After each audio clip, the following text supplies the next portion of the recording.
18 വയസ്സുള്ള ഒരു പെൺകുട്ടി, മുഖത്ത് രോമം, പീരീഡ്സ് കറക്റ്റ് അല്ല, വണ്ണം കൂടുന്നു, കണ്ണാടിയിൽ തന്നെ നോക്കാൻ പേടിയാകുന്നു. വീട്ടുകാർ പറയുന്നു തിന്നുന്നത് നിർത്ത്. എന്നാൽ അവർക്ക് തെറ്റി. ഇതിന്റെ സയൻസ് ഞാൻ പറഞ്ഞു തരാം. PCOS, പോളിസിസ്റ്റിക് ഒവേറിയൻ സിൻഡ്രോം, 1 ഇന്ത്യക്കാർക്കും ഇതുണ്ട്. കേരളത്തിൽ അത് കൂടും. ഇതൊരു അണ്ഡാശയ രോഗമല്ല.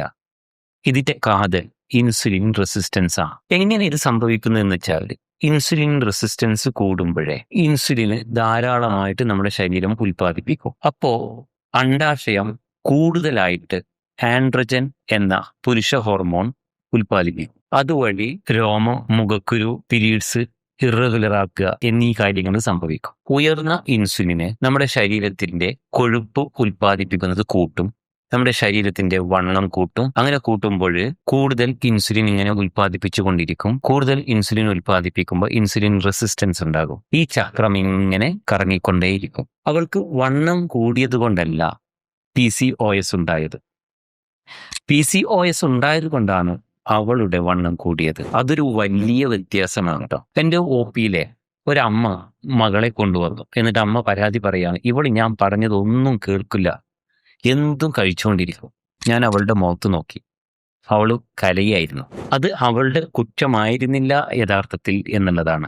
ഇവിടെ ഉള്ളൊരു പ്രതീക്ഷ എന്താണെന്ന് വെച്ച് കഴിഞ്ഞാൽ, ശരീരഭാരത്തിന്റെ 5% കുറക്കുകയാണെങ്കിൽ, അതായത് ഒരു 80 കിലോ ഉള്ള ആള് വെറും 4 കിലോ കുറക്കുകയാണെങ്കിൽ അണ്ടോൽപാദനം വീണ്ടും തിരിച്ചു വരാം.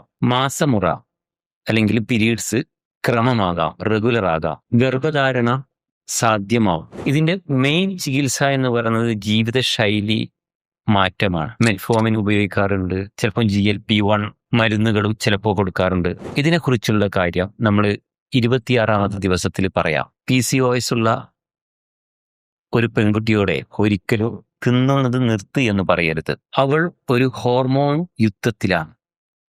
അവൾക്ക് വേണ്ടത് വിമർശകരെയല്ല, അവൾക്ക് വേണ്ടത് ഒരു ഡോക്ടറെയാണ്. അപ്പോൾ PCOSന്റെ കാര്യങ്ങൾ നന്നായിട്ട് പഠിച്ചല്ലോ. നിങ്ങളുടെ അറ്റൻഡൻസ് രേഖപ്പെടുത്തുക.